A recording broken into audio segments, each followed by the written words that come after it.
से बड़े हैं, ये बात जूता छाती ठोक कर कहता है, क्योंकि मंदिरों में प्रवेश कर भगवान के दर्शन करते समय अधिकांश लोगों का ध्यान आप लोग अनुभवी लोग हैं, मैं क्या कविता सुनाऊंगा आप लोगों को, क्या कविता सुनाऊंगा आप लोगों को। अधिकांश लोगों का ध्यान भगवान से ज्यादा हम जूतों पर रहता है, क्योंकि उन सबका मानना है प्रत्येक। श्री राम गाइस, कैसे हैं आप? मेरे लक्ष्मी व्लॉग में आपका स्वागत है। गाइस देखिए, आज मैं आशा करती हूँ मैं आप सब ठीक होंगे और मैं भी ठीक हूँ। गाइस आज है आठवां नवरात्रा। अब की बार 2 नवरात्रा बढ़ के आ चुका है। कहते हैं कि नवरात्रे बड़े हुए अच्छे होते हैं, कम होने अच्छे नहीं होते हैं। इसलिए माता रानी की इतनी कृपा है कि नवरात्रा बढ़ चुका है, और इसलिए माता रानी की फुल कृपा सबके परिवार पर बनी रहे ऐसे ही। इसलिए आपको मेरी तरफ से सबको हैप्पी नवरात्रे की शुभकामनाएं। जय माता की। और आज हम फिर लेकर आए हैं एक हंसी का पिटारा, जिसे देखने के लिए आप हो जाए तैयार। कि हमारे जो कहते हैं कि हमारे जूते की एक कहानी हंसी के पिटारे में ही है।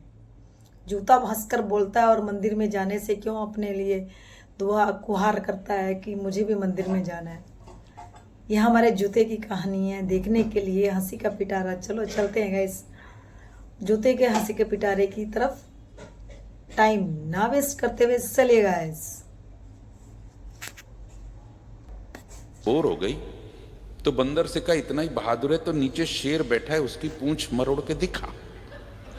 अब साहब जो बंदर अपनी बंदरिया की बातों में आ जाते हैं नहीं, मैं जो लोग ताली बजा रहे हैं उनका क्या हाल होगा घर पे, मैं समझ नहीं पा रहा। जो आ जाते हैं वो ऐसा भी कर लेते हैं। बंदर आया, ताव में नीचे उतरा, शेर की पूंछ मरोड़ दी। शेर ने सोचा कि कोई ताकतवर जानवर होगा, तब तो ऐसी बदतमीजी कर रहा है। आंख खोल के देखा तो बंदर, शेर का दिमाग खराब हो गया। उसने लाल लाल आंखें करके बंदर को दौड़ा दिया। बंदर आगे आगे, शेर पीछे पीछे, जाए तो जाए कहाँ। भागते भागते जंगल खत्म तो बंदर एक गाँव में घुस गया। गांव में एक टेलर मास्टर अपनी मशीन छोड़ के चला गया था। मशीन के ऊपर अखबार रखा था, अखबार के ऊपर चश्मा। बंदर को जान बचाने कोई तरीका नहीं सूझा तो जाके चश्मा लगा लिया और पूरा अखबार सामने करके बैठ गया कुर्सी पे। अब शेर आया तो भटक गया, क्योंकि बंदर पूरा अखबार में ही ढक गया। तो उसने टेलर मास्टर के धोखे में बंदर से ही पूछा, क्यों भाई, तुमने इधर से एक बंदर को भागते देखा क्या? तो बंदर ने भी अखबार पढ़ते पढ़ते अखबार के पीछे से जवाब दिया कि वही बंदर जिसने अभी कुछ देर पहले शेर की पूंछ मरोड़ी। तो शेर हैरान रह गए, बोले छप गई क्या गुरु? इतना तेज मीडिया है साहब, इतना तेज मीडिया कि जंगल का राजा तक डरे से। बस उसी मीडिया से निकली ये कविता। अमेरिका के पिछले राष्ट्रपति, मैंने कहा ना मैं श्रेष्ठतम दे रहा हूं, मैंने अब तक जो किया, घंटे, 1.5 घंटे, 2 घंटे, 2.5 घंटे, आपके चेहरे पर मुस्कुराहट आई, उसको अलग रखिए। बस ये 7 मिनट लेकर के जाएगा। अमेरिका के पिछले राष्ट्रपति जॉर्ज बुश जब इराक के दौरे पर गए तो एक इराकी पत्रकार जैदी ने उन पर जूता फेंक दिया। सबको पता, अंतरराष्ट्रीय घटना थी, खूब चला बुश जूता जूता बुश, 6 महीने तक दिखा टीवी पर। बुश पर वो जूता पड़ने के, युवाओं के आक्रोश का प्रतीक बन गया जूता। बुश पर वो जूता पड़ने के बाद अपने हिंदुस्तान में एक क्रम चला, कभी इस पर कभी उस पर। अभी ताजा 10 महीने पहले कांग्रेस के एक नेता को दिखाया गया, चलाया गया। मैं नाम नहीं लेना चाहता वरना आप समझ जाएंगे कि मैं जनार्दन द्विवेदी की बात कर रहा हूं। तो जब लगातार नेता जूता नेता चला तो लोगों ने जूते को बधाई दी। बोले जूते भाई बधाई, इस समय तो तुम दिख रहे हो टीवी पे, तुम दिख रहे हो।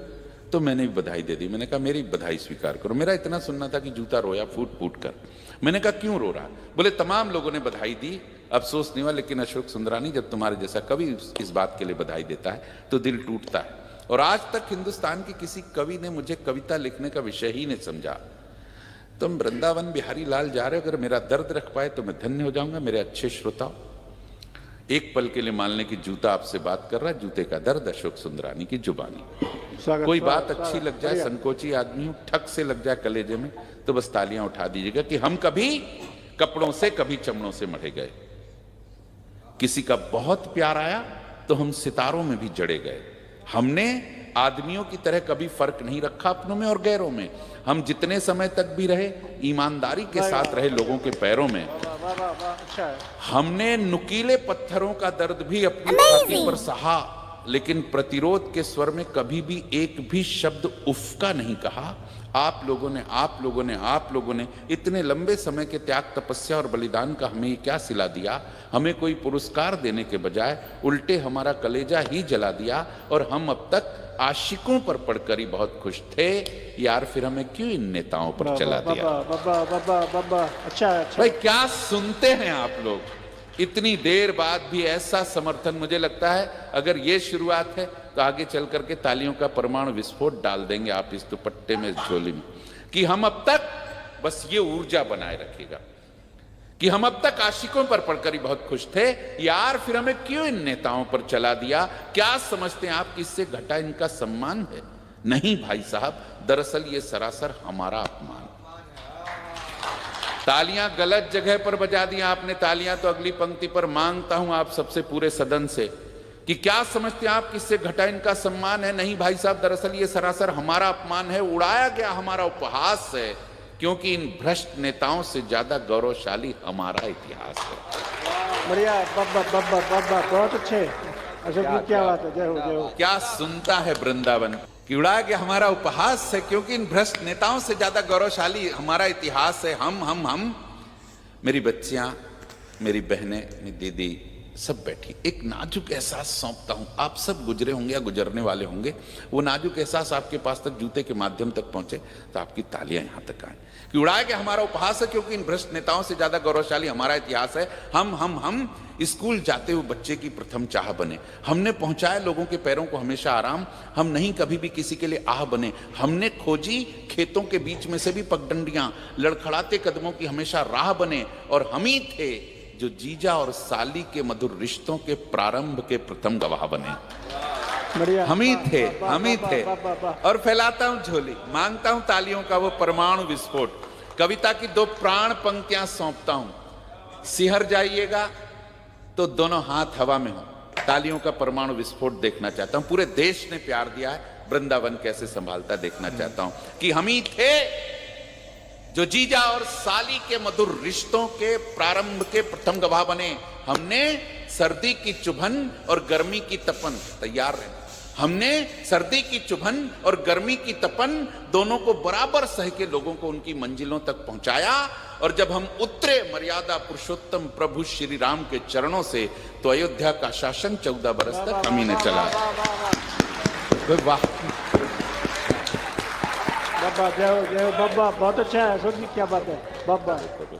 जब हम उतरे, क्या सुनता है वृंदावन। सैल्यूट करता हूं आप सबको कि जब हम उतरे मर्यादा पुरुषोत्तम प्रभु श्री राम के चरणों से खड़ाऊ की शक्ल लेकर, तो अयोध्या का शासन 14 बरस तक हम ही ने चलाया। और 1.5 मिनट में संभालने जूते का दर्द। बहुत अच्छा सुन रहे हैं आप लोग।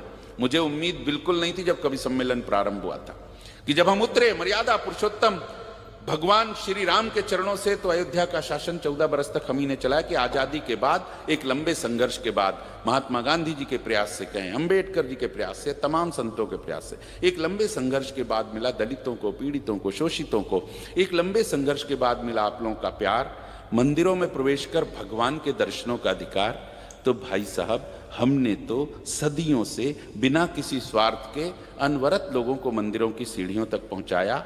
फिर हमारा क्या गुनाह था जो मंदिरों में प्रवेश कर भगवान के दर्शनों का अधिकार हमें आज तक नहीं मिल पाया। बढ़िया बाबा, बहुत अच्छे। माफ करें, शायद ये तालियों की पंक्तियां बहुत लोग असहमत हो सकते हैं। अब आपकी हिम्मत देखना चाहता हूं। तुलसी, ये पीठाधीश्वर बैठे हुए हैं, इनकी उपस्थिति में कहना चाहता हूं कि आप अपने ऊपर भी तालियां बजाने की हिम्मत जुटा पाते हैं कि नहीं। फिर हमारा क्या गुनाह था जो मंदिरों में प्रवेश कर भगवान के दर्शनों का अधिकार हमें आज तक नहीं मिल पाया। तो आप सब भाई साहब, आप सब तर्क देंगे कि हमारे ऊपर थोड़ी सी धूल, थोड़ी सी मिट्टी, थोड़ी सी गंदगी है, इस कारण मना है मंदिरों में प्रवेश और वर्जित खुदा की बंदगी है। तो जो सवाल मेरे सीने में दफन था जाने कब से, चूंकि आज इस ब्रजभूमि में प्रसंग आ गया है, तो बड़ी मासूमियत से पूछता हूं आप सबसे कि थोड़ी सी धूल, मिट्टी और गंदगी के कारण हम बाहर ही सीढ़ियों पर पड़े रह जाते हैं, और आप सब लोग अपने मन में ढेर सारी ईर्ष्या छल कपट की गंदगी लेकर बड़े आराम से मंदिरों में चले जाते हैं। क्या बात है बाबा, बाबा बाबा बहुत अच्छे अशोक जी, क्या बात है, जय हो जय हो बाबा। बड़े बड़े बड़े आराम से, और अगली 4 पंक्तियों में व्यंग, वेदना, करुणा, ठाका, चारों चीज एक साथ आ जाए तो प्यार मिले इस छोटी सी कलम को। जितना अच्छा आप लोगों का आईक्यू है, जितना बढ़िया आप लोग सुन रहे हो सकता है चौथी पंक्ति मेरी जुबान पे रह जाए, तीसरी पंक्ति से तालियों ठाकों का महोत्सव हो जाए कि आप सब लोग अपने मन में ढेर सारी ईर्ष्या छल कपट की गंदगी लेकर बड़े आराम से मंदिरों में चले जाते हैं।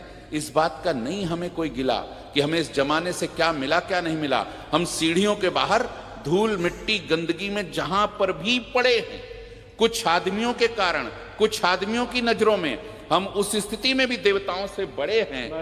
ये बात जूता छाती ठोक कर कहता है, क्योंकि मंदिरों में प्रवेश कर भगवान के दर्शन करते समय अधिकांश लोगों का ध्यान, आप लोग अनुभवी लोग हैं, मैं क्या कविता सुनाऊंगा आप लोगों को, क्या कविता सुनाऊंगा आप लोगों को। अधिकांश लोगों का ध्यान भगवान से ज्यादा हम जूतों पर रहता है, क्योंकि उन सबका मानना है प्रत्येक क्षण प्रति पल कि भगवान के दर्शन आज करो या कल, भगवान तो यही मिलेंगे। अनुभव कितना तेज हाथ हिलाए भाई साहब, आपके चले गए थे क्या? भगवान तो यही मिलेंगे। देखो समझदार दर्शनार्थी वही होते हैं जो नए जूते चप्पल पहन के अपने परिवार के साथ देखा आज आपने हमारी हंसी का पिटारा, कैसा लगा? अरे बाप रे, हमारे जूते की तो कहानी ही अजीब है। बेचारा जूता भी क्या करे, हमारे पैरों में छाले नहीं पड़ने देता। आपको कैसी लगे हमारे जूते की जो हंसी का पिटारा, जूते का दर्द, जूते का प्यार, जूते का दुलार, कैसा लगा आपको? जब झगड़ा होता है तो औरतें जूते से ही पीटती हैं पति को भी। तो आपको कैसा लगा? अच्छा लगा तो लाइक से सब्सक्राइब कीजिए, और ऐसी वीडियो देखने के लिए फिर हम लेकर आएंगे और हाजिर होना, और हम चलते हैं फिर ऐसी वीडियो लेकर हाजिर होंगे। बाय बाय, जय श्री राम, जय जय हनुमान।